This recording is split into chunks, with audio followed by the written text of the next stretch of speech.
whoever was, I'll call it the worker just for easy description, the worker would come and, ask for whatever it is that they were looking for. And then they would say, okay, I owe you, X, then it was, I owe you X amount of time for this product, for example. So it was always a situation of somebody looking to receive first before giving. And in what I had come across, that was one of the biggest things, especially if you're, in services. It's not necessarily as, in services, you're exchanging time for time, essentially. But when it comes to products, somebody is leaving with something and then they wouldn't, repay in time. So, looking at these possible situations that we might come across to really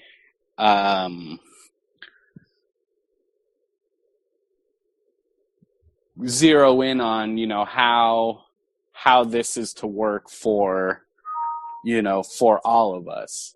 If somebody needs something, then we give, and that's understandable. That's, the intention of this is to help people.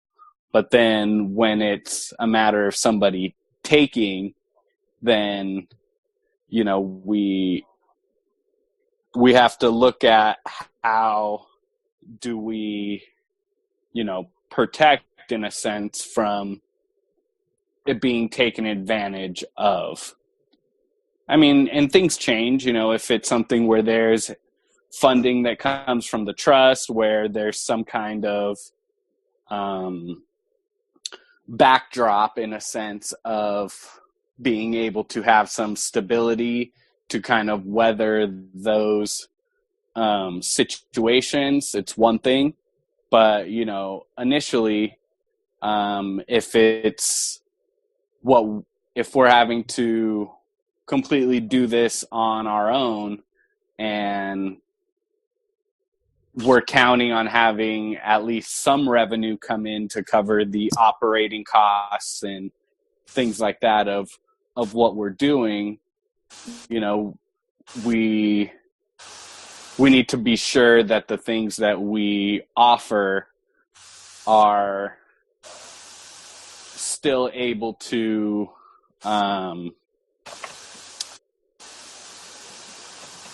we're still able to kind of guarantee a certain amount of security with it in that sense.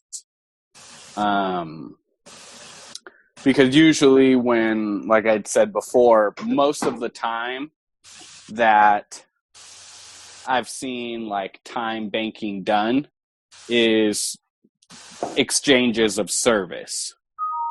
You need this chore done and I need this other chore done, and there's an exchange in that way.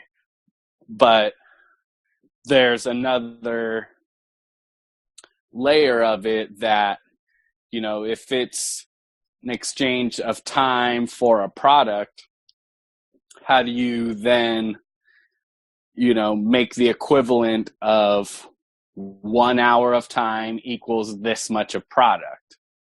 And in the time I spent on thinking about it, it's still kind of equal the monetary amount, which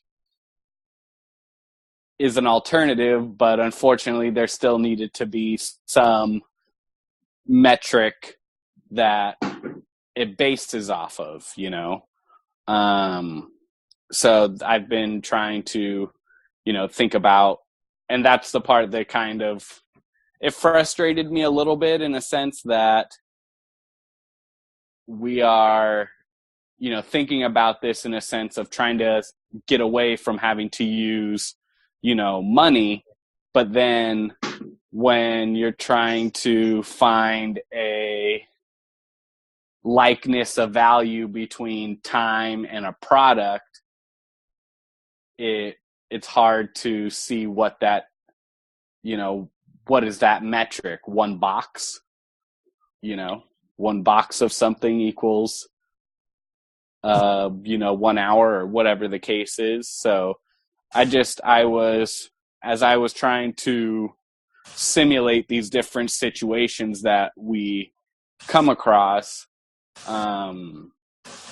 it's something that if it is a way for us to, or if it is something we are going to utilize as we start, operating, then, I feel we do need to take some time to really try to simulate as many of those situations as possible, so that way, we could kind of have either the way this system is set up where it accounts for these kind of possibilities, or if there is one of those things, how we handle that. And then there was, I brought this up to Jim, I think 2 weeks ago. And so there's a movie out there, and we know how, the cabal likes to pre-run what they'd like to do, and they show it in movies or, that kind of stuff. And it's a movie called In Time, and it has Justin Timberlake in it. And the basis of this movie is that essentially it's time banking. There's people have this clock that they go do work, and it recharges their hours of what they have to live. And, when your clock runs out, your clock runs out. And so then, that kind of, I hadn't seen that movie in a long time. I think the movie's from like early 2000s or something like that. And then that started making me think, because I remember I had seen something about this with, time and, people having to do work, and then what they were paid was in time, as far as like to live and that kind of thing.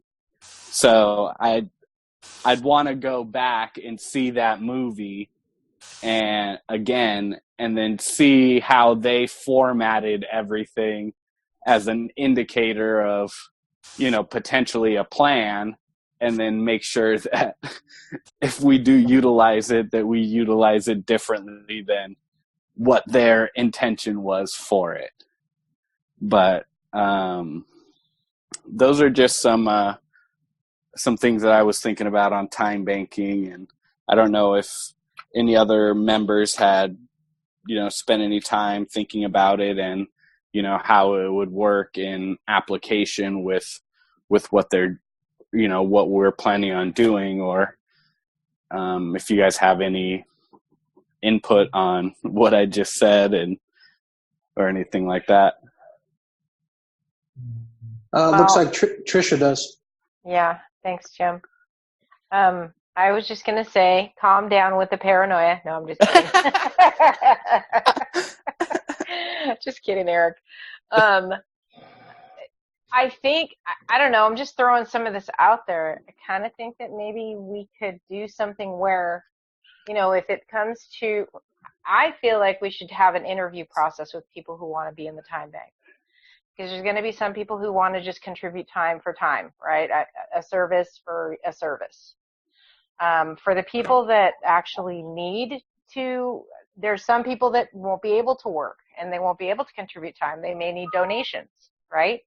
And then there's going to be a third category of people who want to work. And we just need, I think just to simplify it, maybe we should say, I mean, I know minimum wage is $10 an hour, so in California, or I don't know, might be more now. I think it's 15. I don't know. Anyway, I mean, maybe we could just make a set amount of time that work, and they have to work before they get product. So I think maybe we could make it a certain amount of money that they're making, or a dollar amount, and then it could equal that, whatever it is that they want to take after that. So if they only want to work an hour and they make $10 and they want to take $10 worth of vegetables, they can. Because there may not be more than an hour or two of work for them to do. And then in that instance, we would have to only make, it a certain amount of hours as well, right? Mm-hmm. I don't know. I'm just throwing that out there. Yeah. No, I think definitely the part about, interviewing people, before that would be a good first step to kind of get a feel for what their intentions might be for it. Are you looking to do this because you're trying to, supplement your food costs and you have time to exchange for that, but, paying for it in money would be difficult, versus, someone who's like, well, I just, I like alternatives to having to use money. So, getting that feel of why somebody, wants to do it would probably be a good first step in talking with them. And, basically what you had just said were similar conclusions that I came to, that there still would have to be some type of dollar equivalent to, what an hour is. Yeah. Unless there's a better idea that pops up, but I couldn't come up with one. Yeah. Got it.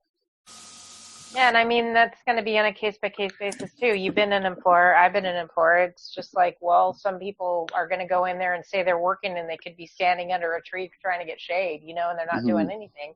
And we can just tell them, you know what? I mean, they're going to everybody, there could be a supervisor in place in these community sites where we have the gardens, where, they're making sure that these people are actually working. And if you find that they can't work, you can just tell them, look, there's a donation portion of this whole thing that you guys can take advantage of. But if you're, just going to show up and be lazy and not do anything, then I'm sorry, you can't participate and you don't get anything. Or maybe just say, here's some vegetables. Thank you for your time. We won't be able to use you again. We have a lot of people who want to work. I don't know. That's just how I am when I'm at work. And I think too, like what you kind of, way that, you were kind of leading to is, just because somebody wants to utilize that system, it might not be open all the time for everybody. Exactly. And then that way, there's somewhat of a regulator on it of, making sure that the people that actually are operating within the true intention of it, are able to participate in that way. And, other people who, may be more in need. Because like you were saying, it's, there might not be, 8 hours a day for every person available in work. And it's like, well, the ones that, need it the most in a sense, but don't necessarily want to take it as a donation, to have that as an option for them, would be a priority. Because I know that, at least in my experience, there's a lot of people that just don't feel right taking a quote unquote handout, and they feel like they want to work for it, which I get. So, to make sure that those opportunities are available for those people would be important. Yeah. Yeah. I think it could work. No, I definitely think it can. I just, again, with my paranoia, in my experience, it's just like, it's only a matter of time before somebody figures out how to game a system. I It's just know. kind of. I know. You're always going to have those people. Fortunately, I think that there's not that many of them. You just Yeah. have to kind of keep an eye on it. Yeah, definitely. Which is sad, to even have to, consider that aspect of it.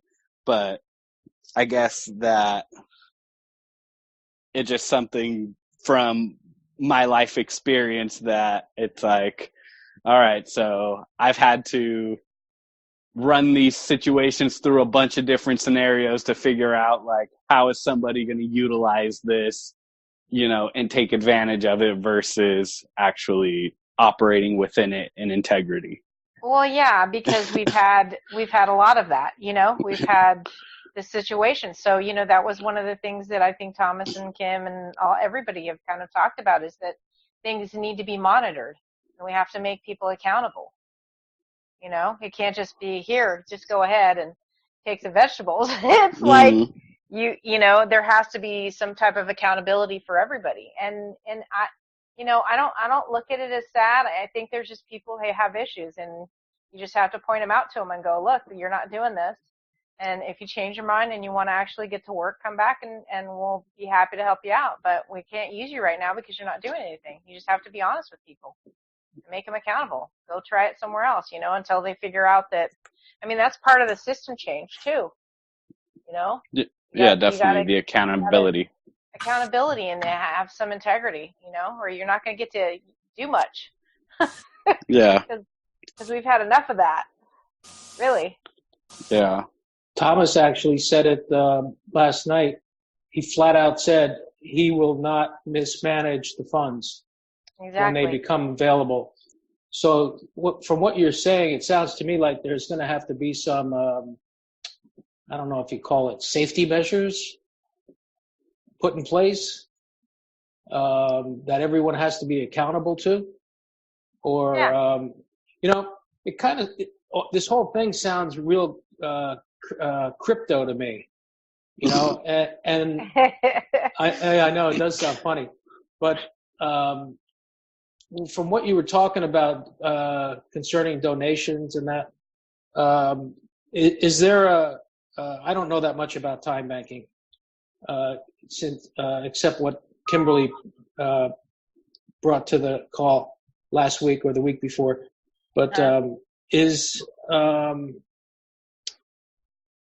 there a way of converting, let's say, your time credits into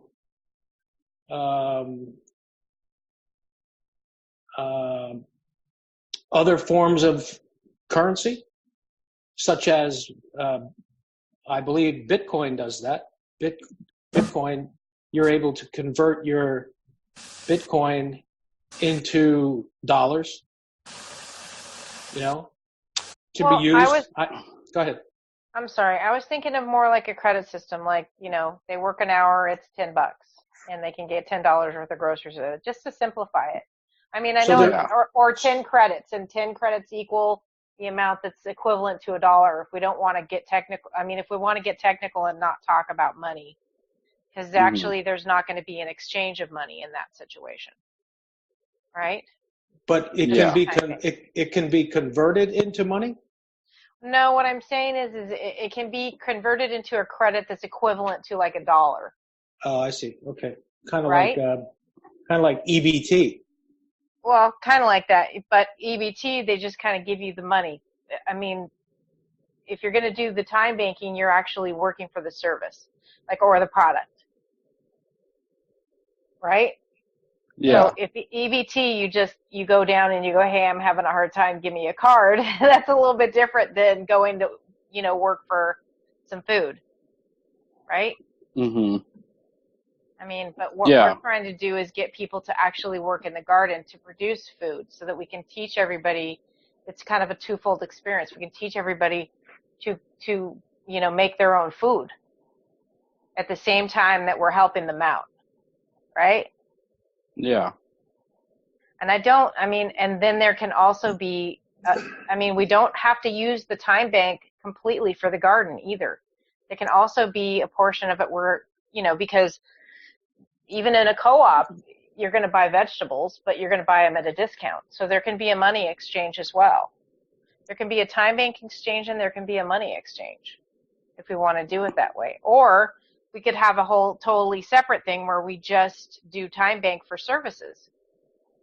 And you know what I mean? Mm-hmm. Like people who need services. Like somebody needs a plumber or somebody needs this or somebody needs that. And we don't necessarily have to do it with the garden. But I would think, for services only and not necessarily for product. You could also do that, right? Yeah. And then when it came to product, it would be a money exchange only. You could do that way too. In other words, it would kind of be a separate thing. We would have a time bank. Like you said, this is going to morph into other things. We could have the community gardens, and we could have a time bank. And it's a separate thing that is for services for people who need things, like somebody needs a plumber or somebody needs somebody to do something to their roof or fix their appliance or something like that. Yeah. And that way it's only good for services. You could do it that way too. I'm just throwing it out there. I don't know. Yeah, and those are all different, options that we can have, out there for it. And, I wouldn't want to also,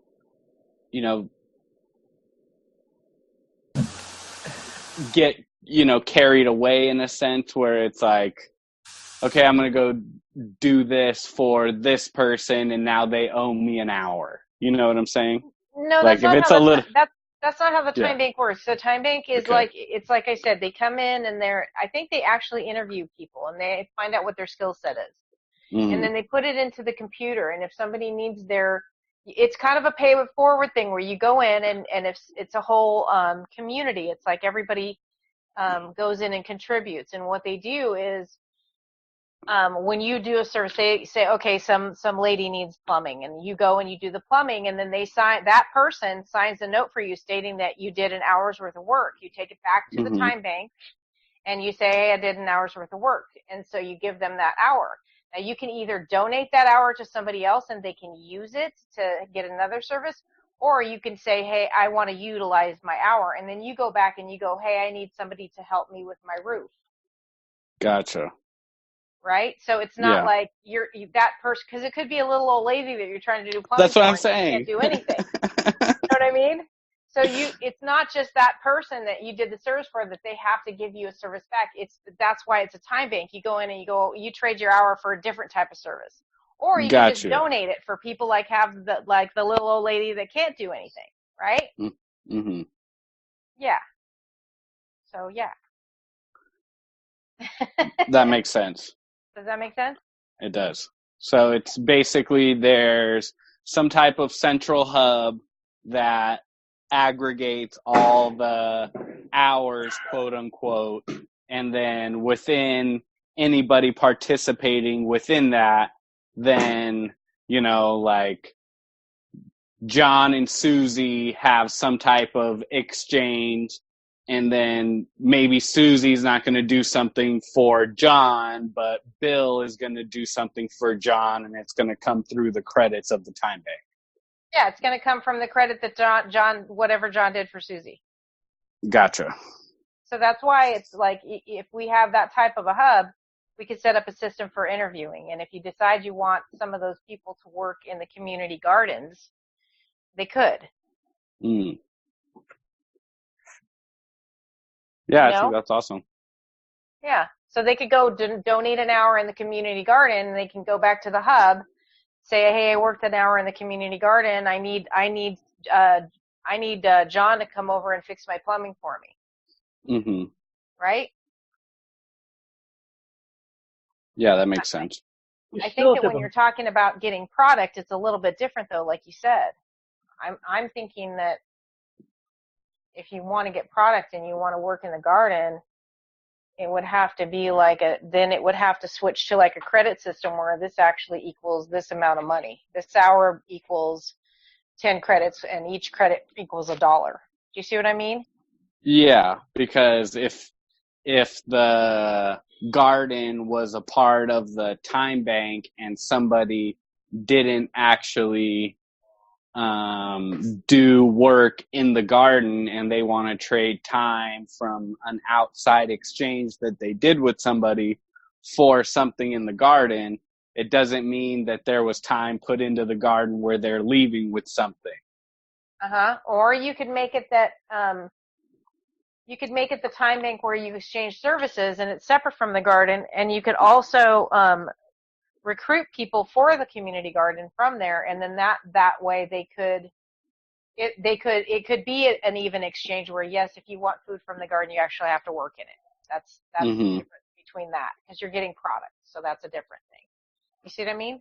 Yeah. So you can work it any way you want it, I think. Yeah.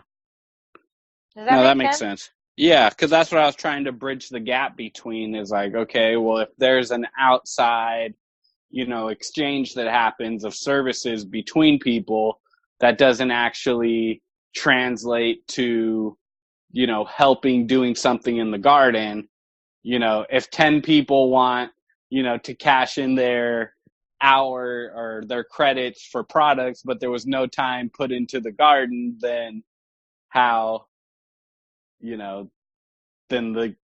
what I'm saying? Like I wasn't making sense to me how that would work. Yeah, no, that might be a separate part. Like the time bank, okay. The time bank for services may be separate. Like you can set it up like this. You can say, okay, we're interviewing, and what's your skills? Okay, so this is your skill set. And you can say, we also, like, if you have somebody that they don't really have a skill, or you can say, we also have a community garden.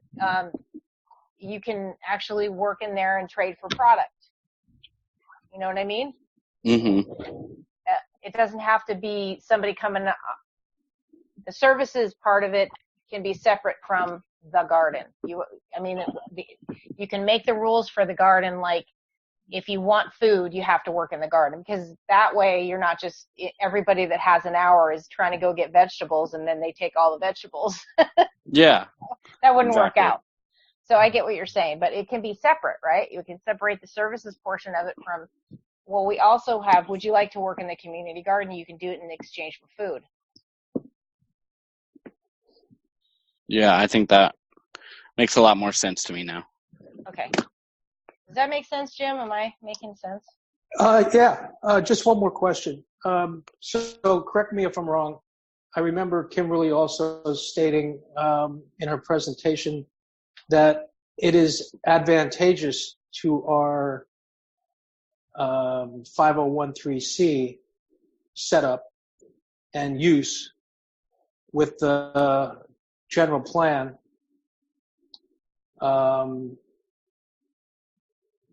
because that is the way we work around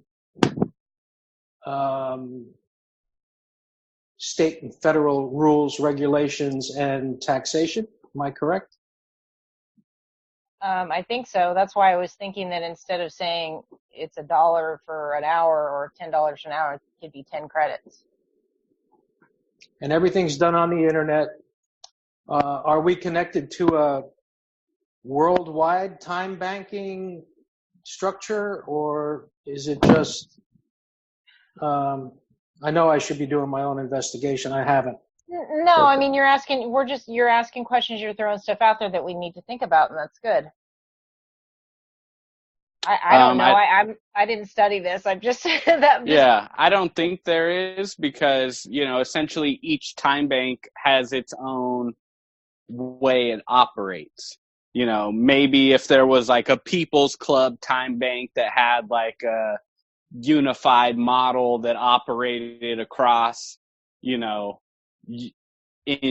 was uniform and things like that, and we know that people in other areas and states or or wherever else are doing the same things and doing the same things as we are, then potentially they're, I would say that it's a possibility, but there isn't like you don't connect your time bank to the internet and then upload your, credits, and where everyone else is. It's kind of something that is held in-house, quote unquote, and just the people mainly locally.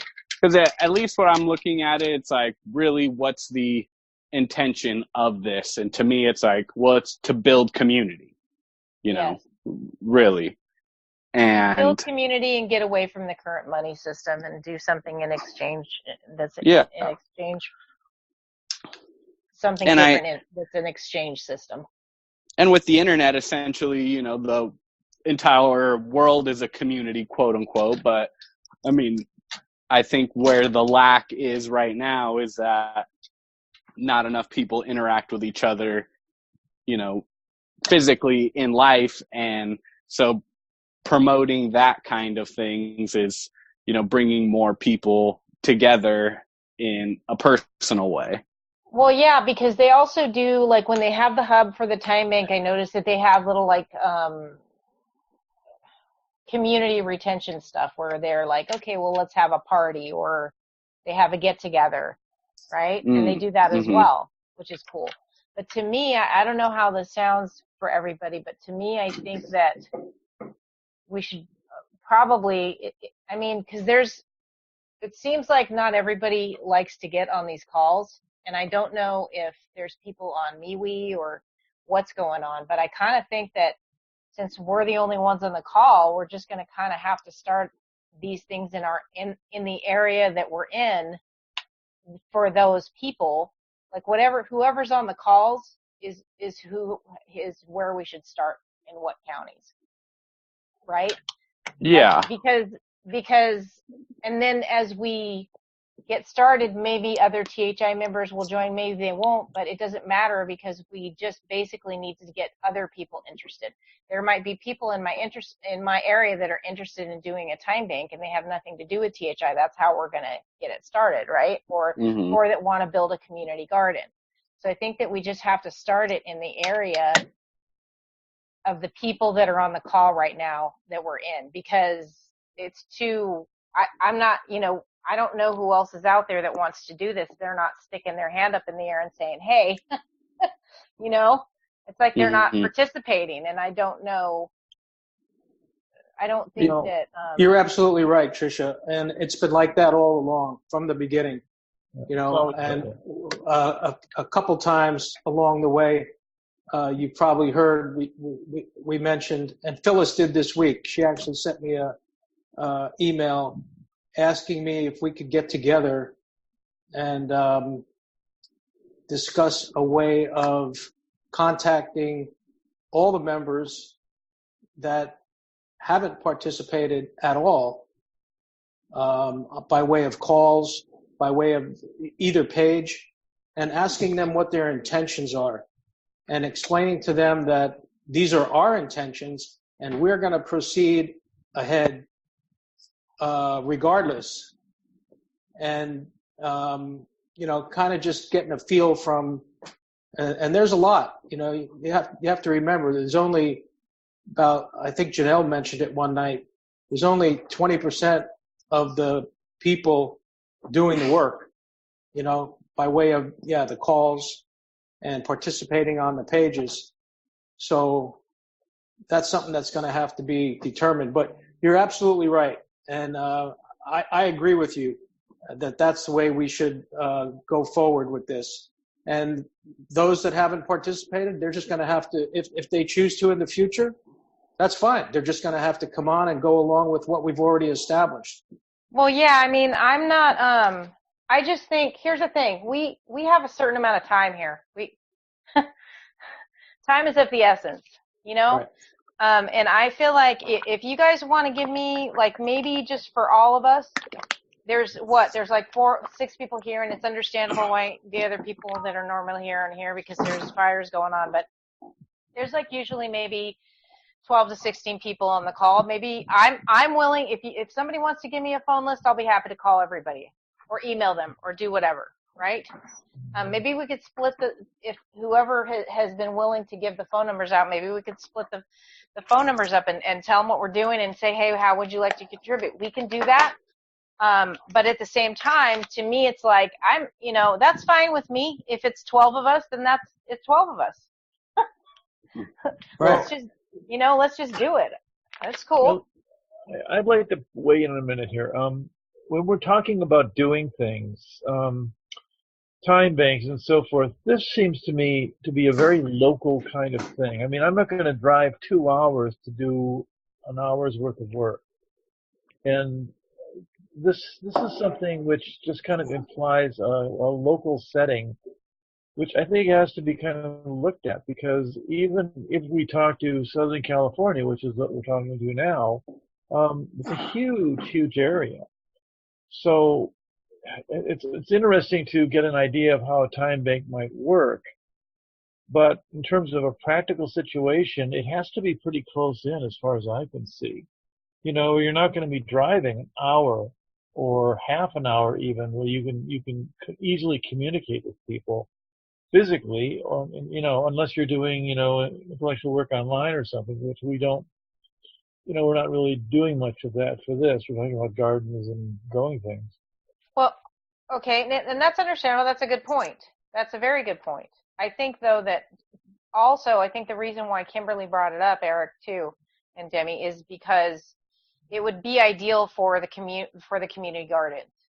So in that case, it would just be, I think Demi maybe be correct in the way that maybe we just need to concentrate at first on the community garden itself and getting the name and doing what we can to move forward with that, because that seems to be the easiest thing to do right now. And then we'll figure out how we can implement some type of time bank in the community garden and just use it that way. Yeah, well, that sounds fine. And I'm also, money to me is just it's a conduit to transfer energy from one person to another. Exactly. And so we could create our own money too. I think part of the time bank was to get out of the system that's already suffocating us. Yes. So I think that's it's part of our mission. Demi, go ahead, Jim. Let me just say this. If you remember, on many of the calls, we talked about you're not going to necessarily have to drive anywhere or participate, physically. There's all kinds of administrative situations, distribution situations. I've already talked to Eric about this, how I would like to participate. I don't know exactly how presently, how I'm going to participate, but I'll find my place. I always do. That's how I got here. So, some of us work out of our homes, and there's no reason why you can't do that with the group. By participating in one way or the other, whether it's by, like Tricia just talked to Michael J. today about getting involved on the website. Miriam Libanati has already, 3 or 4 weeks ago, created spreadsheets that document our project plans, and she goes through all the recordings and posts everything that's been said. She documents everything that's been said on the calls. Wow. On the spreadsheets, and she hasn't been back since, but she's participating. You see what I'm saying? So regardless of where it is you find you can contribute, you'll also be establishing your credits in the time bank. doesn't necessarily, you don't have to be going out physically in the fields or planting. That's just for those that choose to participate there. You know, some, there's no doubt, there's some people in the group that physically can't participate. You know, I'm not saying I can't, and I'm not saying I wouldn't want to. I might want to a couple days a week, you know, but at the same time, there's so many things that we can do within the group to be part of the group and be part of the time bank. Correct me if I'm wrong. Anybody? Well, that's a broader way of looking at it, Bill. Jim, rather. So yeah, I guess I haven't looked at it like that. I'm kind of focused on I'm still kind of project focused on my own areas, and it looks like the funding is getting much closer to coming out. And if that's the case, then I think that's going to change some things pretty dramatically, isn't it? Well, I don't want to get caught up in waiting for Kim to get the funds out, because we don't, again, time is of the essence to me. And I think it should be to us all, truthfully. I think that we should try to, I mean, we can still do a time bank. Eric, I think it's a good idea that we do a time bank. But I think that we started off doing the community garden. Maybe we could just, I think that Kimberly's idea was to bring that in so that we would be able to, in the 501c3, we would be able to get around the monetary situation where we wouldn't have to pay taxes and things like that, which is cool. Mm-hmm. But I think we should just start. Yeah, I agree. I think the way to start is to, you know, not everybody's here. It looks like we voted on the name. And then start the 501c3 by, I don't know if we have to do legal Zoom or if we have to, I know we have to get a name through the Secretary of State of California.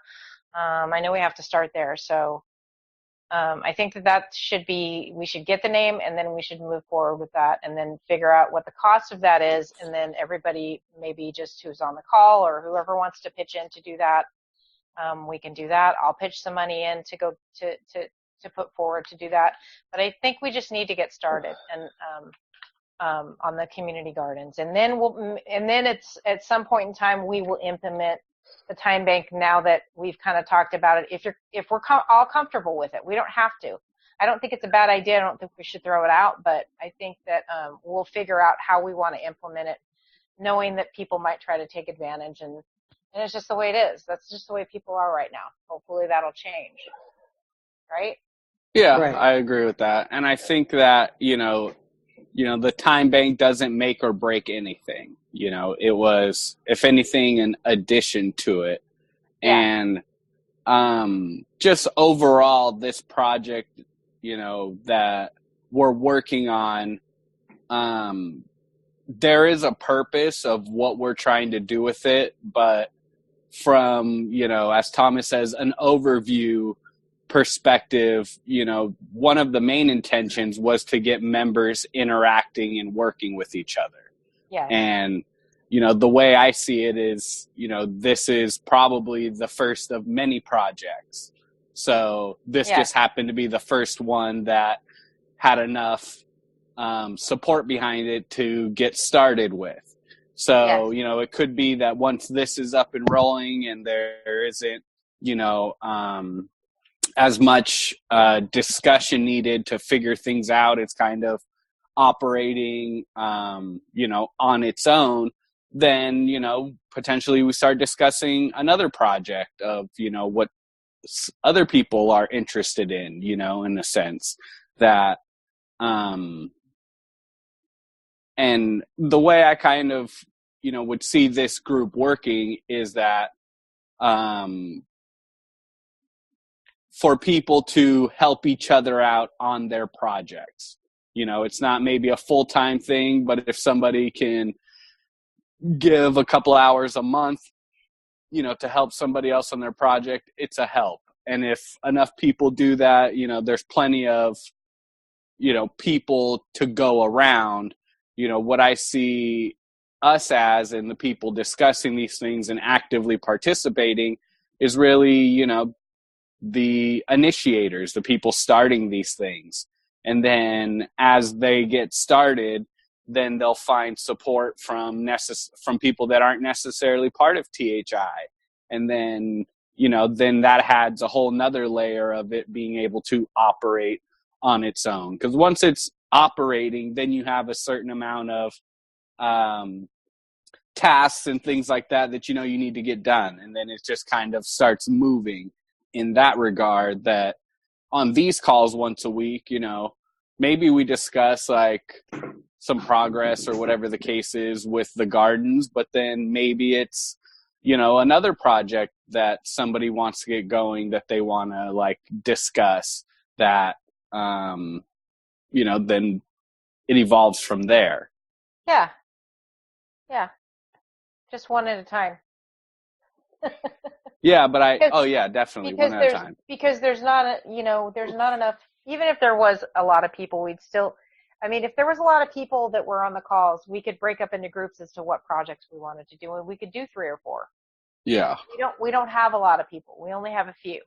So I think it would just probably behoove us to concentrate on one and concentrate on it really hard and get it done, and then we can go on to the next one. That's just, how I kind of see it.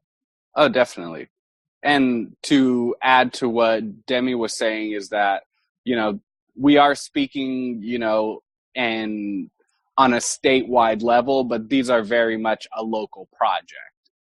So, I'm very practical in the sense that, I know it's less than likely to have people driving far distances for a little bit of, time, other than if it was just in the sense of volunteering and, they were able to do so. But at least the way I see this, they're very much local to, where these kind of little hubs start, wherever there's like, maybe there's only one person in an area, but that person is, very motivated to get into this because that's something they were intending in doing.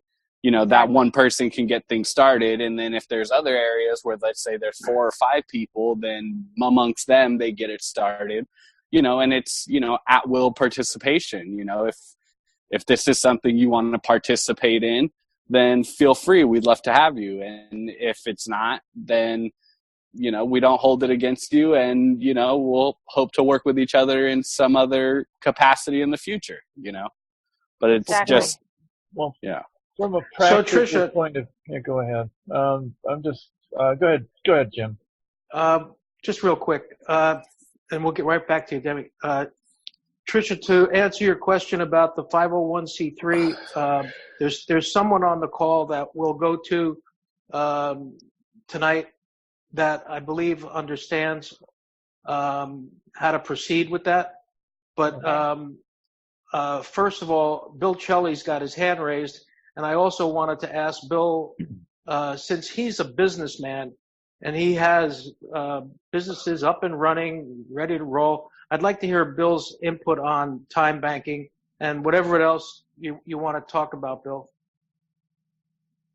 Hi, I'm sorry I'm late. I forgot, and I had no power, so I had to figure out how to get on Zoom on my pad.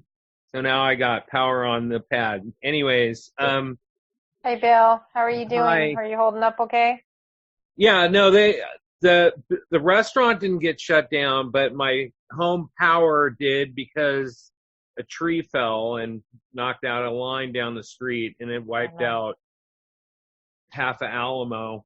But yeah, it's kind of nice, except if you have a 15-year-old girl who can't log into her Snapchat, that tends to ruffle the waters, but she just left, so we're good now. Anyways,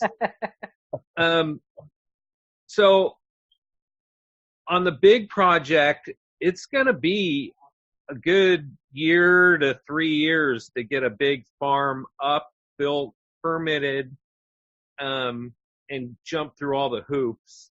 If you were just to build a business from the ground up, it's about a year.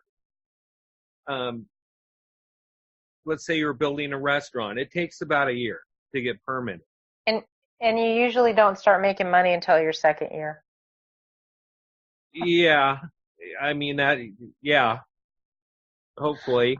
That's why I was going to propose something tonight. I went online and I was looking through San Diego, and I found this thing called the Master Gardener Association of San Diego County, and I was thinking that maybe I got in touch with them, and they gave me the number to the San Diego Community Garden Network, and for the number to the executive director. And so I was thinking that maybe instead of us trying to start from scratch, we start with the community gardens that are around us, just like, Kimberly was doing, and we learn from there how to get our own started, because we're going to help these people anyway, right? Is that a bad idea? That's a great idea. It's a good idea. So I just think that maybe we should start. Or buy into some guy. Go ahead. Sorry. If we could buy into some guy's farm who's ready to go out of business and go, hey, we'll save you, or not save you, but we'll, buy into this, get you up and running. You show us how much money you need to make, and then we'll just expand off of it and give the rest of it give it away like we were going to do anyways. That's smart. That's an idea. But that's post-funding. I mean, that'll solve two problems. Everything I'm bringing up is going to be post-funding. Okay, nice. That could be post-funding, but it could also be if we can get grants because we have the 501c3, we could do that too. Yes, to start up, correct. But in the meantime, until we do, we should probably go out and figure out where our community gardens are in the areas that we live in, so that we can enhance them as well, or help out there, and then we can get to know what we're supposed to do when the time comes when we start our own. No? Yes? I can do that. I can do in my area. I'll do a little homework. That's fine. So, Bill, from what you've heard in the last tonight and in previous calls, what is your opinion on time banking? I love it. I love everything about it. And I think there's more people out there willing to do this stuff than we think. So Bill, I think it's a great idea. Eric's concern was that you have to be careful about people who want to take advantage. In other words, it's hard to come up with an amount when you're trying to trade services for product.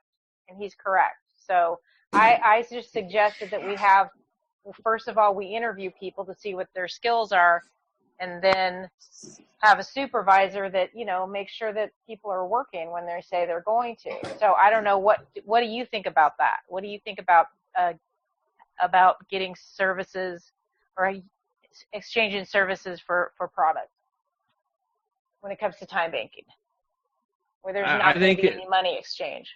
Well, to back up Eric, I think there's going to be a ton of this going on. And I think that's why Thomas talks the way he does a lot of the time, is because he doesn't want to get scammed. And he even admitted it. He's like, I know somebody's going to do it. I know somebody's going to do it. And, the way I look at this is we're being given a gift. And this gift could last, for our group generations. If we go out and try and scam it right off the bat for 10, 20 grand, it's not worth it. And I think we just have to put that in everyone's mind that we bring into this. You go out and you buy a Lamborghini, that's it. You're done. You're out forever. Yeah, no, Your I know. Kids are out forever. That's a good That's a good point, Bill, but I wasn't talking about that. Oh, But that's a good. I was just saying, well, interviewing. I was just saying that Eric's Go ahead, concern. I'm sorry. Eric, do you want to tell him what your concern is instead of me telling him? I'm sorry, but I think that's a good subject to bring up at some point, which you just said. No, what I said was that in my experiences in the past is that not anytime, but often when things are put, out in a sense, it's only a matter of time before somebody figures out how to game the system. So if we are going to operate, with this time bank as at least a portion of what we do, then we should, take the time to simulate as many possible scenarios that we might be faced with in this time bank, so that when we create its policies or structure or anything like that, we can either we've already taken into account that being a possibility, or there's some way for us to, handle it. Is that something that you've experienced in your business at all when you make some kind of policy change to the business? Within a certain amount of time, somebody figures out a way to try to game the system? Yes, and it always will jump out at you. So let's say we've got 10 people in our system and everything's working fine. And then all of a sudden we bring 3 more people in or 5 more people in. And instead of rotating in this perfect circle and everything's working fine, we see something is amiss. Like for me, it'll be my food costs will start going up. So then I'll start doing daytime inventories and nighttime inventories to see when it's popping up. And eventually, hopefully sooner than later, you see who that individual is. And it shows itself. It'll pop out. If somebody's watching it, it'll pop up clear as day. But you kind of got to know what you're looking for. And I think everyone's programmed to try and get over on this. I think, employees, think it's okay to have, they have a little bowl of salad, and then next thing you know, they're having a big bowl of salad. Next thing you know, they're bringing home 2 salads, and, they just, it just happens. But you just gotta, it usually shows itself. I mean, if it should be a certain way, and if something pops up that's irregular, it's somebody doing something. I think that worst case scenario, like I said, Eric, is you're just going to have people who will say that they're going to work, and they'll go in there and not do anything, which is why there needs to be like a supervisor making sure that these people, are working when they say they are. And, trade whatever time they gave for product. Yeah, in that case, you'll start getting complaints. Gary from Modesto showed up late and left early, and then you look at his time bank, and his hours are all out of whack. He's taking hours. So it'll jump out at you. Well, so far in this group, we haven't had that situation or problem. But Phyllis made a good point, and it goes back to getting in touch with the 25 or 30 members that don't participate. And Phyllis was saying we need to either send them something asking them to explain to us their intentions, not only for participating in the group, but what are their intentions for when the funds are released? If they haven't participated in the group, how do they expect to be funded by the group, as we go along, and it'll also give us an understanding of who these people are, and most of them, all of them that have come into this group had to have come by way of the main group. That's when you join, you have to answer that question. So it's always stifled me to try to understand why we have that many members, but so many don't participate at all. I'll just leave it at that. But all good questions. Demi, I didn't mean to cut you off. Do you have something you want to say before we go to Sean, if he's available? Oh, well, that's okay. Actually, you've kind of covered a lot of what I was going to talk about in our question. Yeah, I mean, when it comes to doing something like a community garden, we've been talking, for a couple months here, this, that, or how we're going to do this, that. But there just comes to a point where what are we actually going to do? And as far as I've made me clear that I'm not crazy about the community garden thing, I'm much more interested in the media end of things, but there's still the reason I'm participating is because I think it's all important.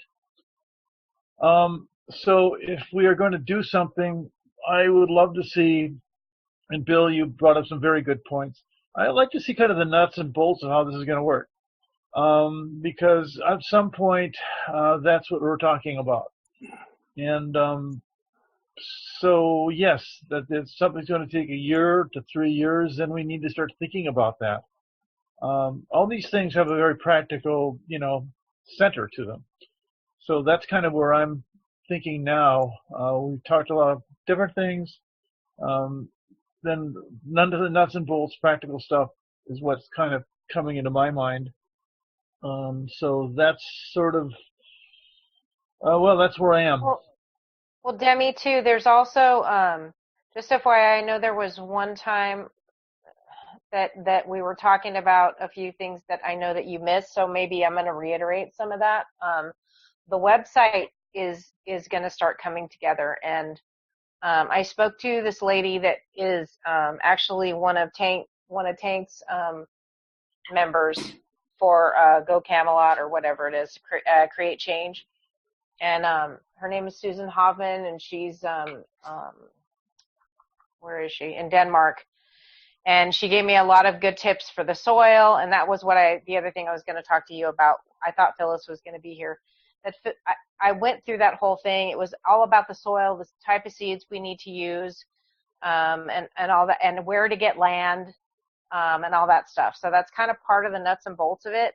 And Phyllis had told me, I had sent Phyllis a couple of films, and she had told me that not all the information that I went over in the video was on there. So I looked at it today, and I'm editing it, and I wanted to ask you, Jim, if we could put that on the website. It's Susan's notes, and Phyllis had asked me to give it to her so she could share it with the MeWe group, and I thought, well, if we just put it on the website, all I needed to do, because it was, as I was talking to her, I was going through everything, and it wasn't in a good order. I hadn't edited it yet, so I started editing today, and I'm almost finished with it. So I thought it's got a lot of good information. It says, where we should start, how we make good soil, what type of seeds we should use, where to get land, how to water your plants, all kinds of things. And so I think Bill has a really great idea where we can go and talk to people who or maybe are losing their land, but that's going to be post, like you said, or maybe if we get grants from having the 501c3, we could do that. So that's what I think we're trying to come up with is a plan to move forward. I think the first way, in my opinion, to move forward is to come up with a name, to start the 501c3, and to start getting to know the community gardens in our area that are already here. And start maybe volunteering there a little bit, or just finding out some information on how they work so that we can start working ours until we get some type of funds coming in. So that's I agree. And Tricia, you can go ahead and upload anything you want on that website. I would just suggest getting a hold of Michael. Well, I did. I texted him today, and he said to me, yeah.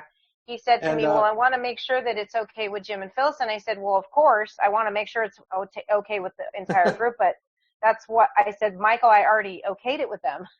Yeah. And I Michael said, but I appreciate you wanting to make sure that I'm not uploading something I'm not supposed to. Yeah, no problem at all. Just before you do it, just contact Michael. And if you have any questions, if you know how to do that, it's your website. Go for it. All Michael asked for is for that any of us to respect the website. You know, he created it for us. He expects us to build it. And as you all know, Cheryl offered, but she's having a lot of problems. So yeah, I know, and I understand that. And here's the thing, you know, I truthfully, the website is not necessarily my thing, but I'm going to make it my thing for now because that's what's being presented in front of me, and I feel like we need to get going. That's great. So at the same time, go ahead. I'm sorry. I know that not everybody in the middle of the day when they're working could get on a call. It just so happened that I had lunch. That I have lunch every day at 12. I have to leave my property. So that's why I got on the call, and I'm like, I showed up, you know. So I'm going to do it because I showed up. If somebody wants to because at some point in time I want to get this project going, and at some point in time I want to get started on my project. But I think that this is a good lesson for me to figure out, because my project to me is more complicated. It just is. And at the same time, it's not. And it also ties into this because I want to start a community garden for my kids that I'm going to help, you know, I'm starting a home for kids. So I want to be able to start a community garden for them. So this is a good lesson for me. And I'm probably going to need to make a website. So this is a good lesson for me. You know, it all ties in. So so that was the reason why the call was, why Michael scheduled the call, Jim, was because he wanted to make sure that you and Phyllis were okay with what we wanted to upload. And as far as I knew, I would never do anything or upload anything without asking the group first. Right. But I thought that we had already done that. So I just want to get, you know, I want to get moving forward. I saw that communication today, and immediately I just went ahead and scheduled a Zoom call based on what you and Michael talked about. And the website is a work in progress.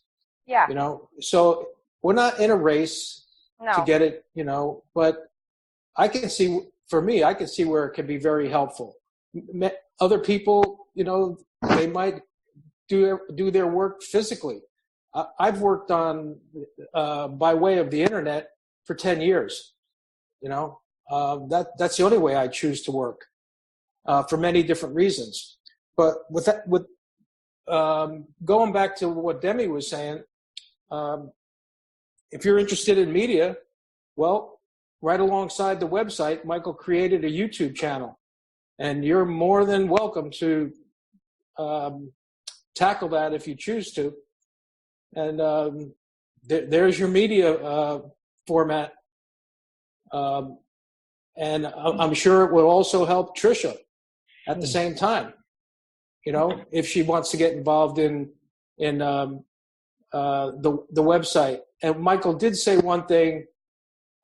It's not open for all of us to just run around randomly uploading things onto the website. He prefers to have one or two people that we can all go to and say, could you upload this video for me, for instance? Or, I mean, I'd like to see resources put on there about things that I'm aware of and that I would like to get out to people. Rather than going into a rant on these calls, I'd like to be able to post information that I'm aware of that can help people, you know, such as the information I've talked about dealing with the courts and, things like that a lot of people, really want to hear, but, it's very time consuming. So it'd be better to put those things on a website in a resources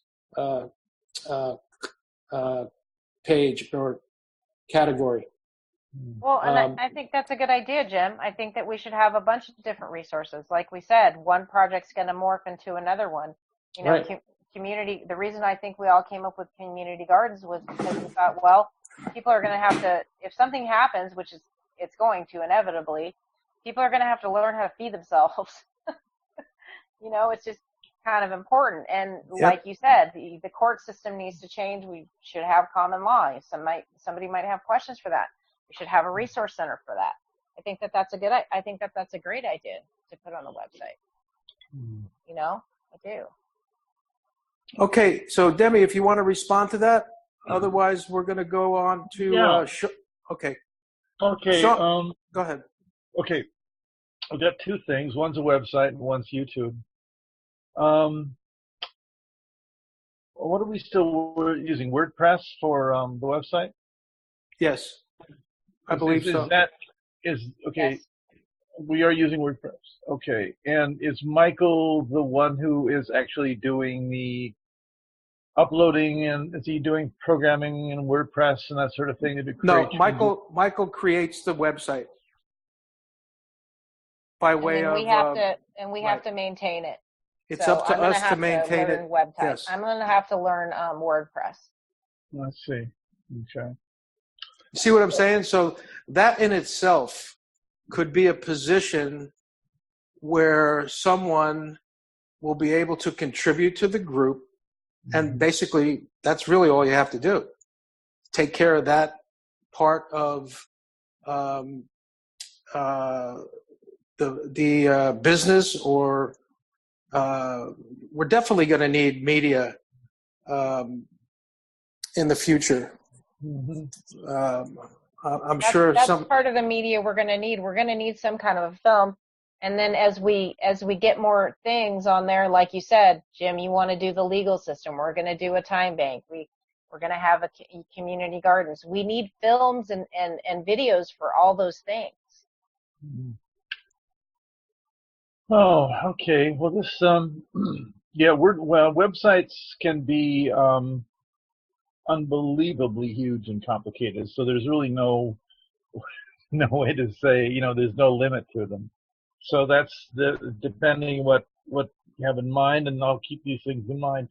As far as the YouTube site, I saw the YouTube from last group's meeting, and I wanted to make a note of that.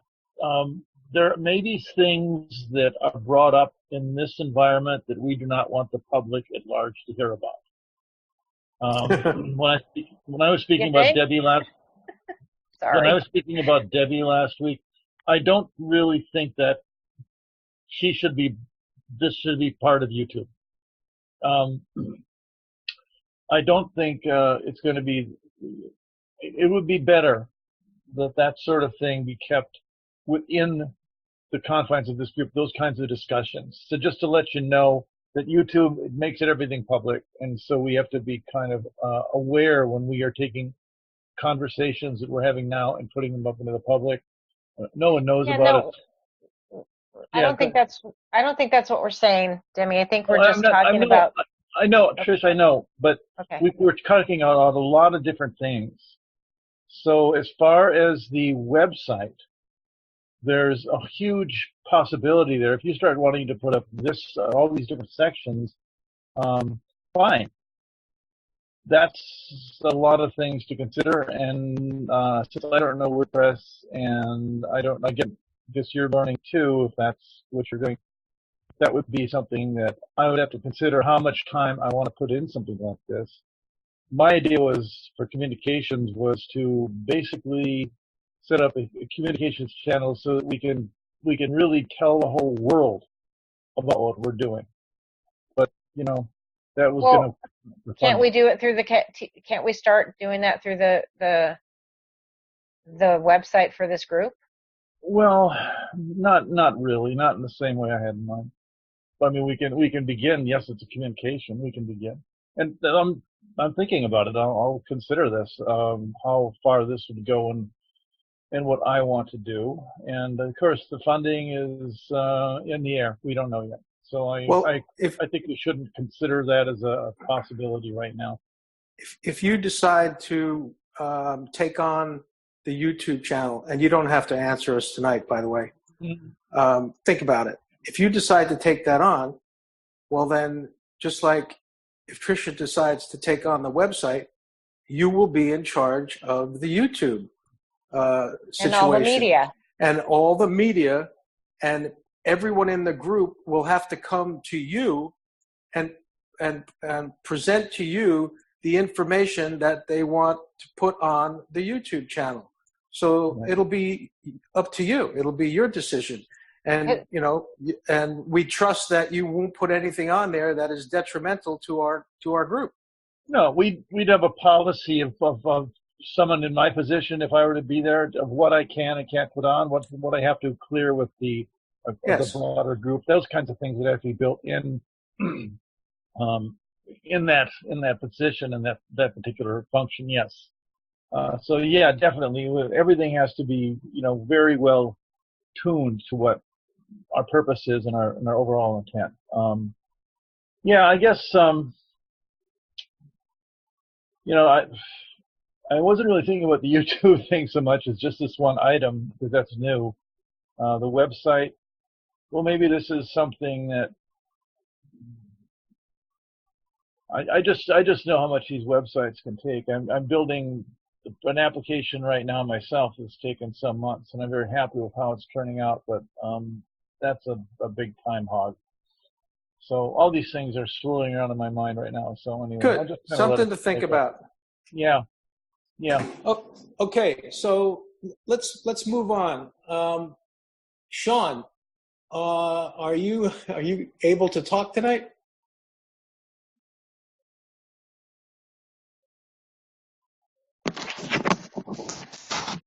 Yes, I'm here. Hi, Sean. How you feeling? Oh, hi, Jim. Are you doing good? You look great. You too. Are you feeling better? Oh yeah, much. Oh, thanks for the information on the vertigo. I haven't had a relapse for probably 6 weeks. Yay! Yeah. Gotta love that. I've been doing those exercises, and they seem to help a lot. Thank you very much, by the way. Oh yeah, from the heart, my friend. What we wanted to ask you is of your knowledge of the 501c3, because we've actually picked a name, if you can believe that. And great. What is it? The name that everyone has chosen is New Earth, California. Oh, perfect. That was by majority vote. Yeah. And so that's what we're going to run with. Yeah. I love it. Speak now or forever hold your peace. I love it. With that said, what can you tell us about how we need to go about tackling this, the documents and whatnot for the 501c3? Okay, well, we can get documents on the cheap from LegalZoom, right? And anyway, I'll have to scour over them to make sure everything's not missing that we need. But in the particulates of it, what I have found out about, I was cautioning everybody about that. I'm going, well, I don't think we need to incorporate just quite yet, possibly. And we don't. It's after it gets started up and there's enough money and people and employees involved. But if we can avoid that by using the time share thing, not time share. I'm sorry, you guys, pardon me. but through the Time bank. then that would be wonderful. And then later start up a corporation on it. And an LLC looks like it's probably the best choice. And I have a lot of other information too about some other things too. Hi, Tricia. Hi. Please speak. Oh, I was just saying time bank because you got stuck. So. Oh, yeah, yeah. Thank you. Okay, See, I need that from time to time. So Me the setup for the 501c3, it's not a big deal. If there's filing fees necessary, could you inform us on that? Yeah. Okay. And you don't have to do it tonight. I'm just saying. Are you willing to take this on? Yes, I will. Okay, great. Yeah, and I'm going to do some shopping around because I'm used to reading contracts and legalese, 25 years doing financial estate and pension planning and screwing Wall Street over every chance I could and the banks. So that was, oh, man. That's the kind of lawyer we need. You're not a bar lawyer, are you? I'm not a lawyer at all. Boy, I sure screwed him out of a lot of money, though. That's the kind of guy we need, Sean. Thank you. Yeah, Robin Hood. Only thing is, I wound up, of course, taking care of my folks and gave everything up and wound up in the situation I'm in. But I'm thankful to what means the most is people like all of you, and what we're doing. That goes far beyond having money. Way, way, way far beyond having money. And what I wanted to say about, I cautioned before about permits. And the government's rough, and I had gotten a kind of like a comment that some folks were sick and tired of hearing me complain about permits, and because they started up a XYZ business and it was no problem. But man, let me tell you, it depends on the county, the state, the politicians, the shitty councilmen of the city and the county supervisors, etc. And wow, from one thing to the next. And so, but I expect that things like these can all be worked out. I really do. I'm done. I'm listening. I want to. Thank you. You too. Sounds like Kimberly. Yeah. I know, it does sound like her. Isn't she great, though? We are so lucky to have each other. And wow, everybody's putting in so much. Tricia, you're a great, brilliant gal. I mean, well, thank you.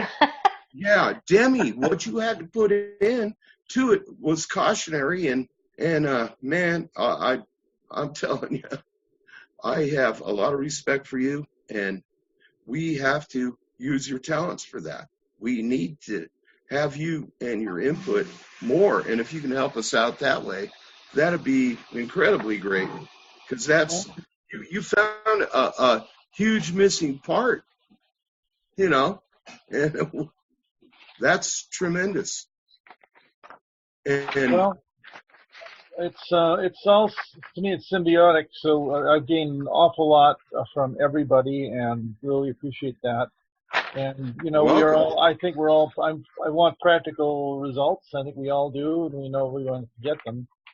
And so now it's just kind of we've got a lot of things in the air that have to come down and organize. And I have to do some thinking this week. And see what's what as far as I'm concerned, what I can contribute, what I want to do. Yeah. yeah, as much as you can would be appreciated, because what you just mentioned was extremely important. We can't just go willy-nilly off into this thing and have all these links for people that are in the power, as in the government. You know, that they like to snoop and so on and so forth.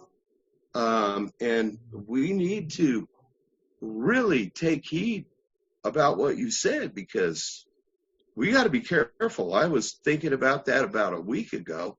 And yeah, with this website, we can't have links that are going to cause us not to be able to get permits, because we're too honest and loving and caring. And, well, the government can't have that now, can they? Right? Well, speaking of that, I just wanted to see the process as to what, we needed to do. So I just went to the Vista Municipal County office, or Vista City office over here. And I just went and I basically sat down with him, and I talked to the guy over the counter. He told me, this is where he gave me a map. He said, this is where you can plant. He gave me A1 agricultural zone. And told me what kind of crops we could do, if we could do greenhouses, fruit trees, nut trees. On one of these, we can even do a structure. There was an estate zone, and then there's resident zones. So I guess what I'm trying to say is you can go to the municipal county or in your area and see what you can do as far as what zone you can plant things in and what property to buy. But like I said, I think that we should start off by checking out the community gardens in our area. Eric, are you still on the call? I am. How do you feel about it? And everybody else, do you think that we should try to do the 501c3 and start moving forward on it, or do you think that we should just? I mean, to be honest, I wouldn't want us to start doing something and then be hindered because we haven't filed, paperwork and stuff like that. Like, are you able to get grants and do those things without a 501c3? Those type of things is, what I would, I wouldn't want to limit ourselves just for, essentially probably a few $100s and some paperwork and a little bit of upkeep. Is how I kind of feel about it. So you're saying yes, we should? Or no?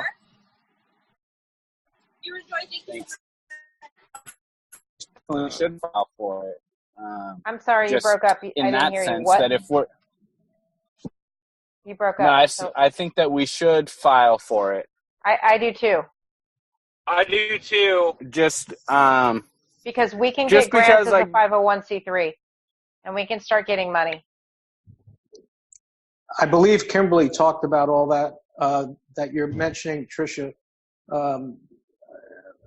2 calls ago. Kimberly broke it down and said that it was to our advantage to not only do the 501c3, but also connect the time banking to it.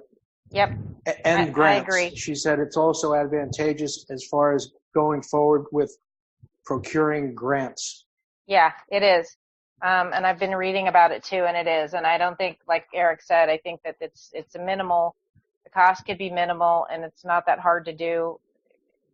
It's easy to do. We just need to come up with a name, and we need to figure out how much it costs, and then we all need to see how much we can ship in and get it done. So we have the name. Sean's going to research any filing fees and let us know next week. And let me just say one thing, which I think is probably the most important for everybody choosing their place, choosing their spoke in the wheel. Don't do it if it's going to create work. This is not about putting extra weight or work onto what you're already doing. Only contribute what you want to contribute if it's going to be enjoyable and fun. That's all I'm saying. And for me, it's been that way since day one. You know, I've talked to Eric about this one time. You know, I've had other people say to me, why did you choose to take this on, you know? And I didn't. I just, it was just, I was asked to do it. I didn't even think twice. And it's been fun ever since the first day. And I've learned a lot. I mean, that's what it's all about for me. You know, it's all about the information. It's all about the learning process. And we're eternal students, aren't we? Yeah. So make fun out of it, enjoy it, and it'll all come together. I'm done. Thank you. I agree. Like I said, I'll do the website because it's what's put in front of me right now and what's to do. I'm trying to figure out. I'm going to partner with some people who have community gardens right now, and so that that stuff can also go on the website. But I feel like I want to get it done, and I've been having fun. I think this is great. I have a good time when I get on these calls, and I feel like we're building a community here. So to me, it's a labor of love. You know, it really is, and I'm happy to be here. So even if I'm doing something that, okay, well, I have to learn WordPress. The truth is I don't know if anybody else is going to do that, Jim, and it needs to get done. You know.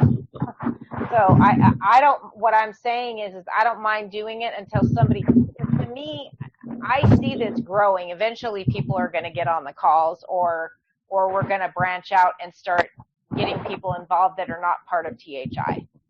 And eventually those people are going to come to fruition. They're going to start stepping up because they're going to be interested in what we're doing. There's a lot of people that are interested in doing community gardens, and they don't have anything to do with THI. So what I'm saying is eventually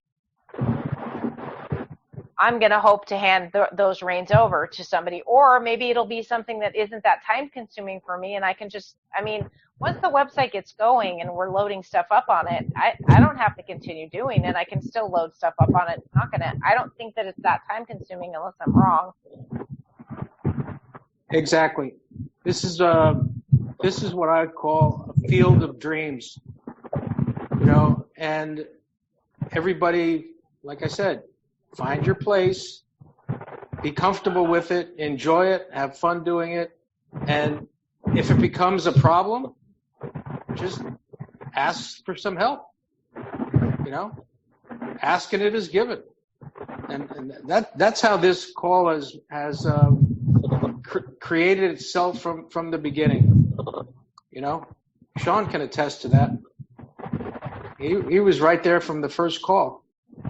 You know, and he's always comes on here and he's grateful for everybody and their input, and that's what it's all about. Let's just have some fun, and I think we've progressed incredibly, in my opinion. In my opinion too, and this is Sean, and it's not. I think that we are an exception to what Thomas was complaining about how the groups weren't communicating well, and they had the egoism bullshit going on, and somebody else wanted to be the leader. You know, I'm all for, and always have been, for him. You know, and your humble manner, but very intelligent guidance through the whole thing. You're an organizer. You are just perfect, in my opinion, to, well, excuse me, but LEAD, the group. Thank you, Jim, from the bottom of my heart. Okay, that's enough. Thank you, Sean. Okay, but does anybody else agree? Let's move on. How could you find better? How could you find better than Jim? I'm just a member, and in my opinion, we're all self-leaders. I wouldn't have it any other way. Yeah. But thank you. Hey, I see Michael just came on the call. Yeah, Superman down there. Hey, what's up, dudes? So, Hi, Michael. Hey, how's it Michael. going? It's not Superman. Just filling the role. We decided to triple your duties, Michael. Talk it to me. It was a group decision. Okay. That's funny, Bill. No, I feel good coming on these calls too. It's relaxing. I feel better after. I'm just glad to be here, and yes, thank you, everyone. Jim, you're doing a great job. You are doing a great job, Jim. Thank you. Thanks, everybody. Yeah, and it would be nice to get figure out what the rest of this group or these the people that aren't chiming in. Maybe they don't think the money's coming. I don't know what their hang up is. They joined for a reason. I just don't know why they wouldn't want to jump in on this. That's a good point, Bill. And if you remember, Thomas said that on one of the latest calls or shows of his, he said flat out, he goes, there's no doubt about it. He goes, I know there's people in this group that are only here for the funding. Yeah. You know, and, that could be the case with a lot of people that join this group that we've never heard from. That could be the case. But again, that's why, Phyllis asked me if we want to put a call together to discuss how we're going to ask these people what their intentions are. Because, if you're not willing to participate in this group, what makes you think you're going to be able to procure any funding for your individual projects or yourself or anyone else? Well, that's the, Kim and Thomas always have a reason to do things. And that's what I was saying, that this project that I'm trying to do, that we're not my project that I want to do, this project is important to get started, because how are we going to figure out to do our own projects? Good point. Good point. We all have to, I'll tell you what I really love about this group is that we all are leaders and we all let each other talk, and we all have a say. We don't do anything or make any decisions without everybody's input. And if people don't want to input, that's okay. At least they're here, and maybe they don't have an opinion, but that's okay too. But at least they're here and they're participating. How are we going to do our own individual projects if we don't learn this one first? So I don't know why they're not here either, but if you want to put together a call, Jim, I'm fine with it. I'd be happy if you want to give me a list of people to call or contact and ask them, hey, what are your intentions? Do you want to join the calls? We really want to get things started. We could use your input. I'll be happy to do that. Yeah, Phyllis only has the information by way, let's say, emails and phone numbers from people that come on these calls. So we're going to have to approach this probably on the main page. I go to when I look at posts, I also look at people that it's got a category for people that have seen this post, and if you click on that, it takes you down and it shows you all the people that took a look at it, and there's usually 8 or 10 people that I've never even heard from. I'm serious. Well, and that's why I was saying that I think that maybe we should have an email, or since Phyllis has all the things, maybe she can send it once a month. Maybe we could start. I mean, that's part of what the website is for, but maybe we could start a newsletter, or maybe we could just email them once a month saying, how would you like to participate? But the bottom line is we have to move forward without them, because they're not here. And agreed. We can't wait for them. That's just Agreed. my opinion. Does anybody else disagree with me? Because if you do, then please let me know. Not at all. We can't wait. You know, I mean, look, Kim did all she did, and she's only one person. We can do this. There's only a few of us, so what? There'll be more people. They might not come from THI. As a matter of fact, they probably won't, because this is a community garden. It's going to be in our small communities. So we're going to have to morph out and start talking to other people. We can tell people that we're from the People's Club, or we're from California New Earth, and we're part of THI, and we are trying to do some community gardens because we want to teach people how to get back to learn. That's what I said. I've been talking to people, and I've been telling them, that I'm from a group that's trying to get community gardens started in the area, and we're simply trying to get people to learn how to grow food and be part of the community again. And everybody's thrilled to hear that. It's super simple. Thank you, Tricia. We're almost at the top of the hour. If you don't mind, I'd like to acknowledge some people that are not on this call tonight.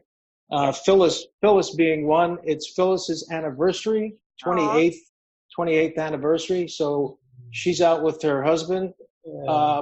I'd like to acknowledge Miriam Libinati for all that she does behind the scenes. She's not able to make most of the calls because of her newborn. That's keeping her quite busy. But Miriam's still doing it. She's putting out. Yeah, she is. And Michael, thanks for coming on. Wanted to acknowledge all that you do behind the scenes. Really appreciate it. Fantastic work. And we'll be implementing that website and YouTube channel, as we speak. Okay. Thanks. That's good to know. So everybody's okay with having the channel's public now. So, but nobody knows that it's there really, because the all the search engine stuff is just starting out. So, there's no video of anybody on it, so it's just audio. So if anyone has any concerns about having their face on it, it's I take it all out anyway. Michael, hi, this is Demi. There's one thing that I mentioned about this, and that is that there's this person I've been working with named Debbie. I don't even want to say her last name. I think that references should not be made publicly to her yet. And so I would like to request that part be removed from that video, or the video taken down, because this is something that's very serious. She's a whistleblower. She believes she's being harassed and persecuted by, it's quite a story. And so I don't really want this to be in the public domain at this point. If that can be taken down, or anything referencing her be edited out. Okay, hold on, Debbie. Let me just tell you, I never recorded that show. I've been listening to it a little bit tonight, Jim. Let me get back to you on that then. I don't know how you could be listening to it. I never recorded it. Well, on YouTube. Michael, was something you put on YouTube from last week? Yeah, but what you're talking about with the gal Debbie, that was 2 weeks ago or 3 weeks ago, if I'm not mistaken. It was also last week. I was giving an update on it too. Okay, yeah, your update's on there. Last week's was recorded, right? But that original call that we had, where you explained that situation to us originally, right? I didn't record that. Okay, that's great, but I don't. What was in there last week also pertained to her. So it's really a much bigger mess than I'm relaying here. It's getting bigger. So I just rather would not have her name in there. So I'll listen to it and let me get back to you if I can, Jim, on that. And or Michael. I delete those recordings once a week. Okay, but I'm talking about the YouTube, making it public. I believe that YouTube that Michael has developed is unlisted at the moment. Okay, with that, today I did make it public, but it's a quick flip of a switch, so I can actually do that tonight, and just those items will be unlisted until it is all figured out and ironed out and all that. That's not a problem. Oh, great. Yeah. Thank you very much, Michael. Oh, sure thing. We don't want to mess with anybody's security and all that. Yeah, it's really messy. Yeah, so we're going to take care of that. Okay. Tonight. Okay, thank you. No, you bet. Hi, Pamela. Hello. I'm back. Great. Anyone else have anything they want to add? I was just curious, I guess, are the Zoom calls going on the website, on the YouTube channel? I think Michael could probably answer this better, but I think I simply post the recording the very next day by way of Zoom. And then I just assume Michael takes it from there and puts it on the website. Is that correct, Michael? Yeah, it's only audio that gets put up. There's no facial, and it's a part of all the Zoom calls are a part of a playlist that will update with the newest with the most recent call. That updates automatically on the website without any other input. So it just update on the YouTube. It goes directly to the site and does that all on its own. Okay. Yeah, I like your version better. I don't think we need to be posting our faces all over. Oh yeah, yeah. And anyway. And Michael, do you okay? So you had asked me to. I sent you the WordPress videos today. Were you asking me to look at those myself, or did you need those for you? I mean, I already know you know WordPress. I didn't know if you were trying to come up with a video to share with people, or were you asking me to look at that? Oh, which one? I don't even. Oh my gosh, I don't remember which one of those things. Did I send you something?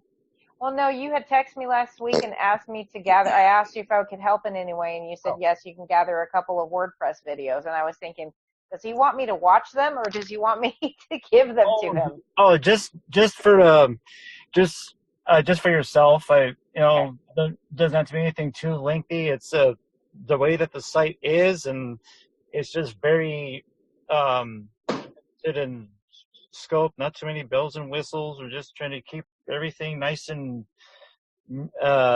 minimized and all that. Just for now, so that way once the name is figured out for the nonprofit, which I'll probably get on this call later on when I listen to it, because I'm eventually going to have to change the name. Instead of it being THI California, it's going to be the such and such .org or something, and content will have to be moved over to another subdomain name and whatnot, some stuff like that. Okay. Well, we can talk about it on the call tomorrow, right? Yeah. Oh, that reminds me. Anyone that wants to participate, we have a 1 hour call tomorrow afternoon, 12 p.m. Pacific time, for discussing the website. Yes, anyone, please, that wants to You're all participate. welcome. I posted it on the pages. You're all welcome. Okay. Thank you, Jim.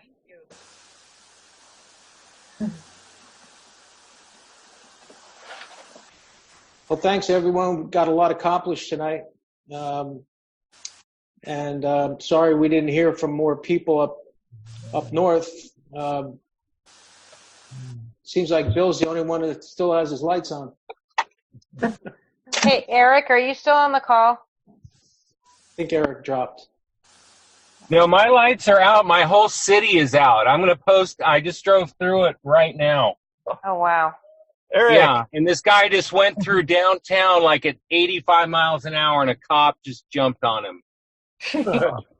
Yeah, it's pitch black. You can't see anything. And this guy's just freewheeling in his Lambo. Jesus Christ. All right, well, thank you, everyone. I can't make tomorrow. I've got lunchtime. Okay. But, Wow. It's okay. It'll be recorded. Thanks for all your input, Bill. I appreciate it. Okay, I'll talk to you guys later. Bill, Goodbye. Bye.